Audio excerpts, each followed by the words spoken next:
this guide, I'm going to show you how you could set up auto replies here on Instagram. Before we do get into this guide, make sure to like the video and subscribe to the channel with all notifications on. It really does help the channel and it lets us know that you want more content like this, so we'd greatly appreciate it. And if at any point throughout this guide you had any questions, just ask them down in the comment section below and we can help you out further. I'm going to be doing my best to reply to every single comment down there. Begin by opening up Instagram and going to your profile by selecting the profile icon down in the bottom right corner, and then tap the three lines up in the top right to go into your settings and activity. To use auto replies, your account does need to be set to a professional account. If it's not, just scroll down on here until you see account type and tools. Select that and then switch over to a professional account by hitting switch to a professional account next a few times and you're good to go. From here, you actually need to back out of Netflix itself and open up the App Store and download Meta Business Suite from your App Store. Log in with your Instagram account. And once you're logged in, what you need to do is hit, the more button down in the bottom right and go into your settings specifically.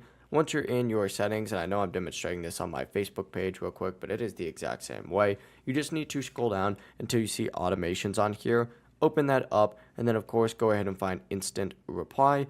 Find that. Turn it on for Instagram specifically, and then of course go ahead and type in your message just like so. Now whenever someone messages you, it's going to immediately send that auto reply and you are good to go. That is the entire process. If you guys had any questions, just ask them down in the comment section below and we could help you out further. I'm going to be doing my best to reply to every single comment down there. Before you do leave this guide, make sure to like the video and subscribe to the channel with all notifications on. It really does help us out and lets us know that you want more content like this. We'd greatly appreciate it. Have a great rest of your day though. Peace.